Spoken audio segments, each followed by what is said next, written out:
본 방송에서 제공하는 투자 정보는 투자 판단에 대한 조언입니다. 방송에서 제공하는 주식의 가치, 가격 상승 및 가격 하락에 대해서는 방송사에서 보장하지 않습니다. 이 시각 헤드라인 뉴스입니다. 한국은행은 내년 경제 성장률이 기존에 전망했던 2.8%보다 낮아질 가능성이 있다고 밝혔습니다. 한국은행은 국회 기획재정위원회 업무보고에서 최근 국내외 여건 변화를 보면 성장 경로 불확실성이 크다며 내년 경제 성장률이 최근 전망했던 2.8%에 미달할 가능성이 있다고 밝혔습니다. 한국은행은 미국 연방준비제도의 정책금리 인상과 보호무역주의 확산, 국내 정치적 불확실성에 따른 경제심리 위축 등을 위험 요소로 꼽았습니다. 이주열 한흥 총재가 재정정책과 관련해 내년도 정부 예산이 완화적이지 않다고 밝히며 정부 재정 지출 확대 필요성을 시사했습니다. 이 총재는 정부 총지출 증가율이 0.5%로 4% 내외인 명목 성장률과 비교해 낮고 총수입 증가율에 비해서도 총지출 증가율이 낮다고 본다고 설명했습니다. 금융위원회는 정은보 부위원장 주재로 비상금융상황 대응회의를 개최했습니다. 이날 회의에서는 금융시장, 서민금융, 기업금융, 금융산업 분야 점검과 또 향후 대응 계획에 대해 확인하고 서민과 취약계층 지원 방안을 논의했습니다. 정 부위원장은 대내외 리스크 요인이 산재해 있는 만큼 금융권 전체가 이 긴장의 끈을 놓지 않고 선제적으로 리스크를 점검하고 또 대응해 나갈 필요가 있다며 미국 연준의 추가 기준금리 인상 등 대외 불안 요인과 관련해 최악의 시나리오를 감안해 대응 계획을 마련할 것을 주문했습니다. 내후 외환에 시달린 올해 주식시장 거래 규모가 지난해보다 크게 준 것으로 나타났습니다. 한국거래소와 금융투자협회는 올 들어 지난 20일까지 코스피 시장 누적 거래량이 904억 4천여만 주, 거래액은 1,091조 원으로 집계됐다고 밝혔습니다. 지난해와 비교해 거래량은 20%, 거래 대금은 18%가량 적습니다. 같은 기간 코스닥 시장은 누적 거래 대금 813조 원대로 7% 가까이 줄었습니다. 시청자 여러분 안녕하십니까. 오늘장 내일장 일부 서정덕입니다. 이번 주 시장 참가자들은 참 어렵다, 그리고 갈피 잡기, 종잡기 어렵다라는 이야기들을 많이 합니다. 어려우면서도 재미없다라는 평가까지 나오고 있는데요. 아무래도 지수가 큰 변동성이 없습니다. 오늘 시장만 해도 오전까지는 조금 올라가나 했는데 오후에는 다시금 지수가 하락 쪽으로 방향을 튼 모습입니다. 그 안에서 강한 종목을 또 찾아내야 되기 때문에 쉽지 않은 장세인 것은 분명한 것 같습니다. 여기에 어려움이 하나 더 더해지고 있습니다. 오늘 달러가 굉장히 강합니다. 1,200원대에 육박하고 있는데 이 1,200원대를 내년으로 예상하는 전문가가 굉장히 많았는데 그 예상이 올 말로 지금 당겨지고 있는 모습, 당장 오늘이 될 수도 있다라는 전망들이 나오면서 여러 가지 악재들이, 돌발 변수들이 나오고 있는 모습입니다. 하나하나 오늘장 내일장에서 체크해 보시길 바랍니다. 먼저 지수부터 확인합니다. 코스피입니다. 자, 코스피 지수 현재 0.09%, 0.08% 정도 하락한 2036.42포인트에서 거래가 되고 있습니다. 약보합권으로 지금 전환이 된 모습이고요. 2040선까지 오늘 올라갔었는데 그 자세한 얘기는 일중 흐름들 함께 살펴보면서 이야기 나눠보도록 하죠. 일중 포인트 보시면 2042포인트가 고가가 지금 잡혀 있습니다. 41포인트로 출발을 해서 장 초반에는 2042포인트까지 오르기도 했습니다. 하지만 정오가 지나면서 2034.92포인트까지 저점을 형성을 하기도 했고요. 이후에 다시금 올라와 주긴 했는데 상승 반정이 좀 어려워 보이는 모습입니다. 수급 주체들 어떤지 확인해 보도록 하겠습니다. 오늘 기관과 외국인이 사는데 기관 같은 경우에는 정오를 기점으로 포지션을 좀 바꿨습니다. 매도에서 매수 포지션으로 바꿨고요. 개인이 149억 원 팔고 기관은 35억 원 삽니다. 외국인은 122억 원 사는데 장중에 강하게 사던 외국인들의 매수폭이 좀 줄어들면서 코스피의 상승 탄력도 둔화가 되고 있는 모습입니다. 오늘 기관의 매수 주체는 금융투자 쪽이고요. 717억 원 정도 사고 있고 연기금은 39억 원 오늘 매도합니다. 코스닥 살펴봅니다. 코스닥 지수 거래소에 비해서 조금 더 빠집니다. 617.27포인트고요. 0.22% 하락했습니다. 지수로는 1.36포인트가 지금 빠져있는 모습이고요. 일중 흐름들 코스닥도 살펴보도록 하겠습니다. 오늘 619포인트 강보합권으로 출발해서 장중에 620.04포인트까지 620포인트를 터치를 하기도 했습니다. 하지만 이후에 꾸준히 좀 하락을 한 모습이고요. 저가는 616.72포인트까지 형성이 돼 있는 모습입니다. 수급 주체 확인해 봅니다. 오늘 코스닥 시장은 개인만 매수합니다. 개인이 240억 원 정도 지금 매수를 하고 있고요. 기관과 외국인은 동반 매도하는데 특히 외국인이 92억 원, 기관이 136억 원 매도를 하고 있습니다. 연기금이 62억 원 팔고요. 금융투자 쪽에서 1억 원 사고 투신 쪽에서 56억 원을 사고 있는 코스닥 시장입니다. 국내 양 증시 흐름 여기까지 살펴보도록 하겠습니다. 오늘장 마감 전략과 관심 업종 짚어드립니다. 오인의 투자 전략 이어갑니다.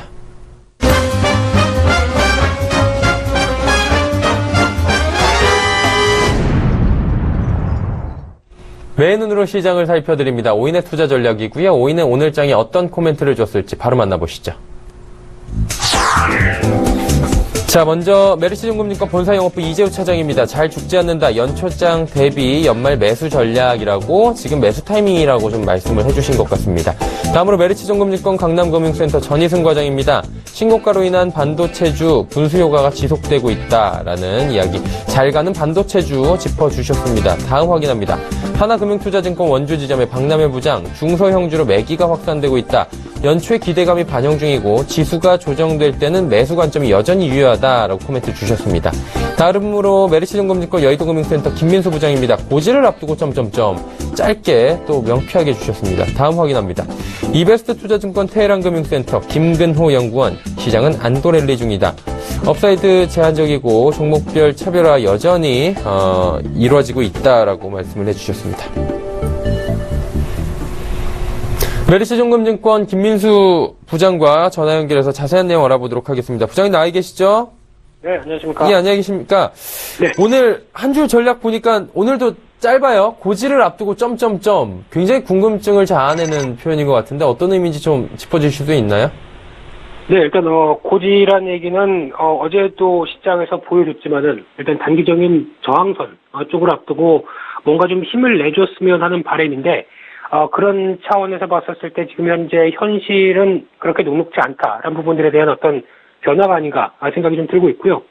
전반적인 흐름을 봤었을 때 일단 미국 시장이 약세의 흐름을 보였음에도 불구하고 반등 기조를 가져가는 점, 이 점은 뭐 나쁘진 않다고 보여지고 있는데 그래도 역시나 오후장 들어가니까 상대적인 동력이 떨어지는 흐름들이고요. 어제와 비슷한 전강 후약의 패턴이 이어진다는 점으로 봤었을 때 일단 저항대에 대한 부담감은 역력히 존재한다는 쪽으로 봐야 될 것 같고요. 특히 최근 12월 정도쯤에서 12월부터는 좀 나오는 현상이긴 하지만은 지금 기관 쪽, 특히 투신권 쪽에서는 주식을 하기 싫어합니다. 즉 그렇다는 얘기는 주식 비중을 계속 줄이고 있는 가운데 나오고 있는 변화다라는 관점 쪽에서 봤었을 때 일단 어떤 수급적인 차원에서 봤었을 때 아무리 여러 가지 흐름에서 어떤 환율이나 이런 흐름들에도 불구하고 외국인들이 힘을 낸다고 하더라도 또 하나의 시장의 주긴 기관 쪽에서의 어떤 변화가 어떤 비중을 좀 축소하는 관점 쪽으로 대응한다라고 하게 되면은 아무래도 시장을 접근하는 탄력들은 약할 수밖에 없다는 쪽으로 지금 시장은 이해를 해야 될 것 같고요. 거기다 이제 지금 원달러 환율 흐름들도 생각을 해봐야 될 국면으로 보여지고 있는데 지금 이제 또 빠르게 1,180원대는 언제였느냐 쉽게 이제 1,200원대까지 진입하려고 하는 그런 흐름들이 좀 이어지고 있는데 여전히 시장에 대한 부담감은 달러와의 강세 흐름들에 맞먹는 그래서 달러 강세가 이제 1,200원대 안착을 해서 좀 더 가팔라지는 모습들로 나온다라고 하게 되면 아무래도 외국인 입장 쪽에서는 부담이 될 수밖에 없고요. 가만히 앉아서 환차손을 보고 있는 입장 쪽에서 그대로 외국인들이 국내 시장에 대해서 마냥 즐겁게 매수를 할 수 있을 것인가에 대한 의문은 아직까지 남아있을 수밖에 없다라고 하게 되면은 1,200원대 이상에서부터는 시장에 부담이 될 가능성도 염두를 해야 될 걸로 그렇게 보여지고 있고요. 그런 가운데 코스피 2050선, 코스닥 630선의 직전 고점대 중심의 저항대는 여전히 존재한다라는 관점으로 봐야 될 것 같고요.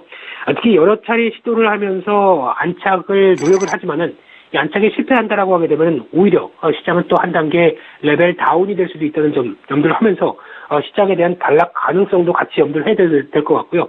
이런 어떤 전강 후약에 대한 패턴들이 솔직히 주식하는 입장 쪽에서는 기분이 별로 안 좋죠. 그런 어떤 전반적인 시장에 대한 에너지들 확인하는 게 중요하다라고 봐야 될 것 같고요. 그런 차원에서 그래도 시장은 아직은 안 빠진다라는 관점 쪽에서의 포커스가 맞춰져 있다 보니까 단기적인 어떤 종목 중심의 장세가 펼쳐지고 있고요. 거기다 이제 종목 중심의 가장 큰 핵심은 IT 쪽, 특히 이제 반도체 디스플레이와 관련된 장비 재료주 쪽에 대해서 전방위적으로 시장에 대한 부각이 좀 커지고 있는데 여기서 일단 조심해야 될 부분들은 주가가 많이 올랐던 부분들 같은 경우도 물론 업황은 계속 좋다고 보여지긴 하지만은 좋은 업황 쪽에서 주가가 이미 반영된 부분들도 좀 크다라고 하게 되면 단기적으로 상승을 통해서 이격이 많이 벌어진 종목들을 무리해서 쫓아갈 필요는 없다라고 생각 들고 있고요.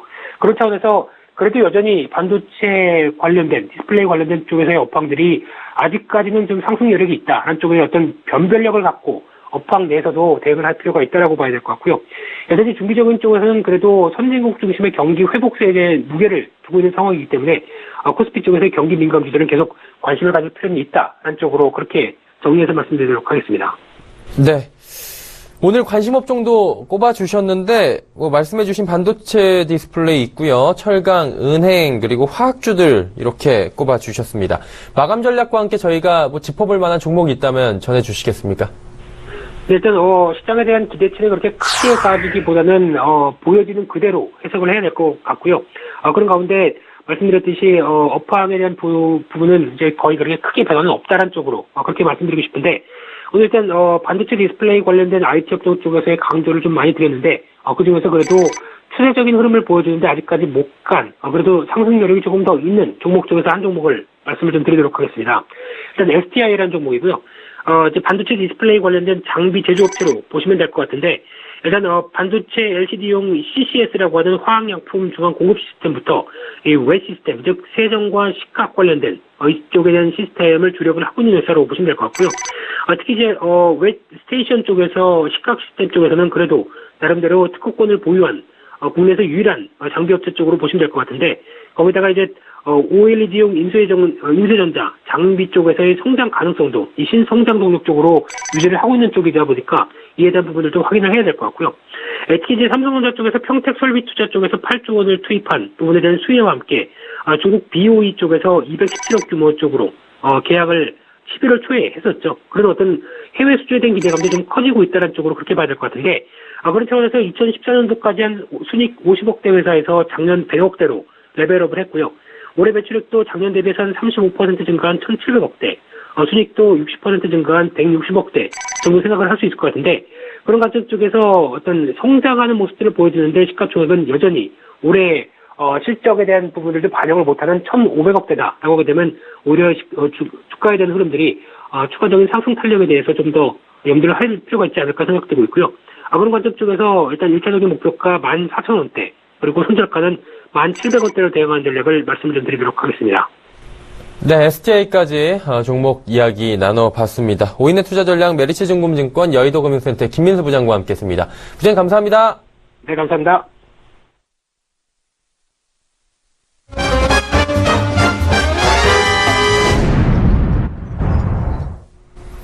증권 전문가 오인과 함께합니다. 종목 컬렉션 시간이고요. 여러분께 엄선된 종목을 전해드리는 시간이죠. 자, 지금까지 전해드린 종목 중에 베스트 수익률 탑3부터 만나보도록 하겠습니다. 자, 탑3 확인해 보도록 하죠. 먼저 3위입니다. 대신증권 인천센터 강종혁 대리 삼천당 제약으로 17.9%의 높은 수익률을 거두고 있습니다. 어제보다 조금 내려갔네요. 자, 2위는 유한타증권 금융센터 도곡본부점의 이성웅 대리입니다. EST로 26.5%의 수익률입니다. 1위는 마찬가지로 이성웅 대리입니다. 근데 1, 2위가 어제와 바뀌었네요. 유한타증권 금융센터 도곡본부점의 이성웅 대리의 SM코어 종목이 35.3%의 수익률을 거두고 있습니다. 자, 오늘 종목 컬렉션 기대가 됩니다. 조금 전에 보신 베스트 수익률 탑3 중에 1, 2위를 가지고 계신 분과 이야기를 나눠보도록 하죠. 유한타증권 도곡본부로 갑니다. 이성호 대리님 나와 계시죠?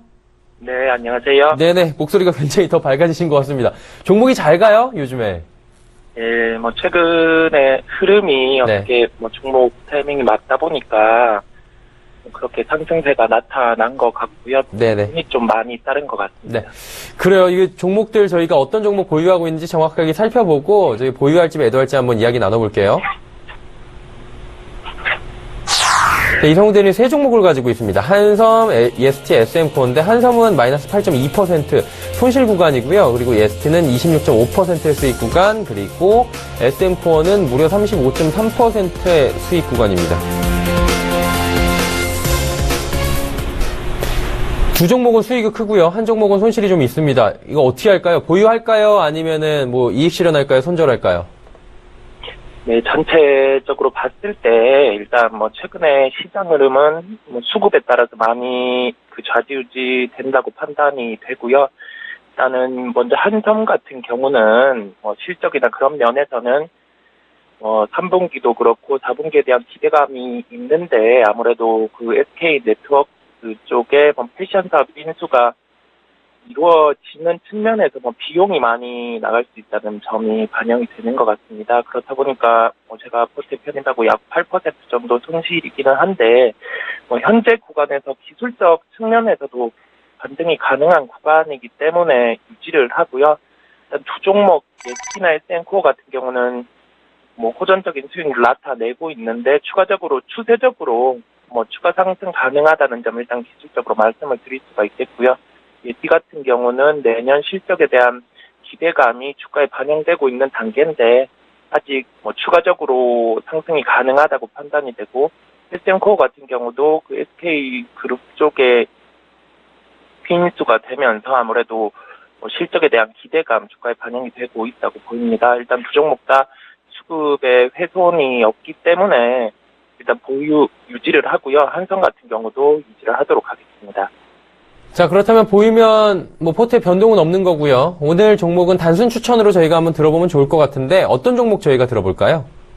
네, 오늘의 종목은 K맥입니다. K맥 같은 경우 최근에 시장 흐름이 IT 장비라든지 3D 낸드 반도체 쪽 종목들 그리고 업종들의 흐름이 좋은데 K맥 같은 경우는 2011년도 코스닥에 상장한 디스플레이 반도체 검사 장비 그리고 바이오 오료 진단기기 제조업체입니다. 2016년 예상 매출액은 FPD 검사 장비가 약 80%로 대부분을 차지하고 있고요. 대표 제품으로 이게 포인트인데 반도체 웨이퍼 두께 측정 장치인 장비랑 FPD 공정에 사용되는 방막 두께 측정 장비가 있습니다. 그렇다 보니까 이 부분에서 고객사, LG 디스플레이라든지 삼성 디스플레이, 해외에 중국 업체까지 장비가 나가고 있기 때문에 추가적으로 실적이 좋을 수 있다라고 결론을 지을 수 있겠습니다. OLED 시장이 성장하게 되면서 중국 디스플레이 업체라든지 추가적으로 아이폰 시리즈의 OLED 패널 탑재 기대감까지 반영이 되면서 해당 부분에서 FPD 검사 장비의 매출액이 증가될 가능성이 높다고 보이고요. 그렇다 보니까 올해 실적도 호전적이겠지만은 내년에 대한 기대감이 반영된다라고 결론 지을 수 있겠습니다. 전체적으로 이런 점을 종합해서 매수가는 19,000원에서 20,000원 를 제시하고요. 목표가는 28,000원, 손절가는 16,000원을 제시합니다. 네, K맥 이야기까지 나눠봤습니다. 종목 컬렉션 유한타증권 도곡본부점의 이성우 대리와 함께했습니다. 오늘 말씀 감사합니다. 네, 감사합니다. 네, 오늘장 내일장 1부 함께하고 계시고요. 잠시 뒤 2부 예고해드리도록 하겠습니다. 오늘장 이슈 준비가 되어 있습니다. 하나금융투자증권 리서치센터 김두원 연구원과 함께할 텐데요. 2016년 마무리와 2017년 증시에 대한 전망해보도록 하겠습니다. 이슈 칼럼 미중산업경제연구소 조용찬 소장과 함께 2017 글로벌 증시 동향 및 투자 전략에 대한 이야기 나눠보도록 하겠습니다. 핫이슈 종목 마지막으로 준비가 되어 있습니다. 유한타증권 명동지점의 이정남 대리와 함께할 텐데요. 연말의 배당주에 대해서 살까 말까에 대한 고민을 해결해 드리도록 하겠습니다. 잠시 뒤 2부에서 뵙겠습니다. 고맙습니다.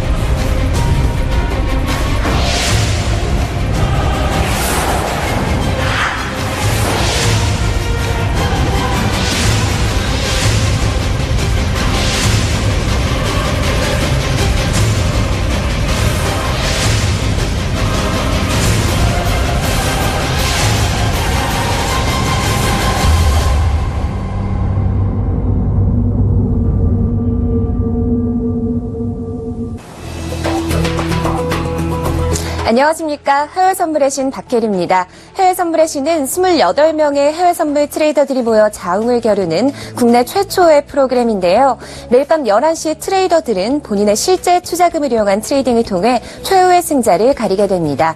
전일 수요일 방송된 해외선물의 신에서는 배틀리그 4강의 마지막 날이었던 만큼 결승전 티켓을 두고 흥미진진한 배틀이 진행됐는데요. 그럼 4강전 마지막 날 트레이더들의 배틀리그에서의 자세한 수익률 현황 살펴보겠습니다. 먼저 1위는 리치 트레이더가 차지했습니다. 이 원유 재고 발표 후에 1위부터 3위까지의 순위가 엎치락 뒤치락하는 현상이 나타났는데요. 역전에 역전을 거듭하며 치열한 트레이딩을 보여준 끝에 결국 1위의 자리를 지켜냈습니다. 수익금은 7,324달러를 기록했습니다. 2위는 기계달인 트레이더가 차지했습니다. 이 전투적인 트레이딩을 보여줬는데요. 수익금은 6,947달러를 기록했습니다. 3위는 마지막까지 여성 파워를 굳건히 발휘한 황금연못 트레이더가 차지했습니다. 수익금은 6,617달러를 기록했습니다. 4위는 외환영웅 공격형 트레이더가 차지했습니다. 마지막까지 진정한 트레이더의 모습을 보여줬습니다. 이 금요일에 진행된 결승전에서는 지난 월요일부터 수요일까지 3일 동안의 누적 수익금을 기준으로 1위와 2위 트레이더가 결승에 진출하는데요. 이 리치 트레이더와 기계달인 트레이더가 결승에 진출하게 됐습니다. 지금까지 배틀리그 현황 알아봤는데요. 이 배틀리그 외에 또 한 가지 리그가 있죠. 바로 시즌1 전체 참가자들의 누적 수익금으로 순위를 매기는 누적 수익 리그인데요.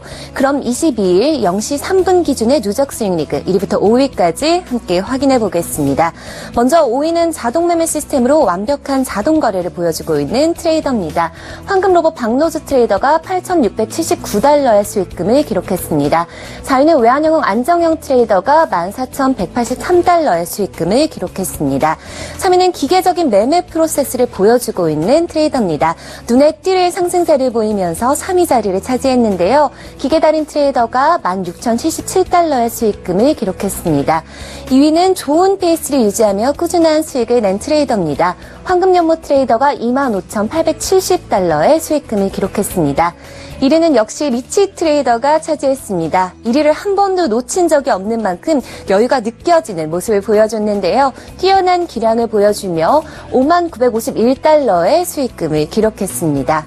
이 해외 선물의 신 트레이더들의 실시간 매매 내역과 또 상세한 전략을 직접 확인하실 수 있는데요. 이 검색창에 해외 선물의 신을 검색하시거나 또는 서울경제팀의 홈페이지에 들어오셔서 해외 선물의 신 배너를 클릭하시면 바로 확인하실 수 있습니다. 매일 밤 11시 해외 선물의 신과 함께 트레이딩의 액션을 경험해보시는 건 어떨까요? 지금까지 해외 선물의 신 박혜리였습니다. 본 방송에서 제공하는 투자 정보는 투자 판단에 대한 조언입니다. 방송에서 제공하는 주식의 가치, 가격 상승 및 가격 하락에 대해서는 방송사에서 보장하지 않습니다.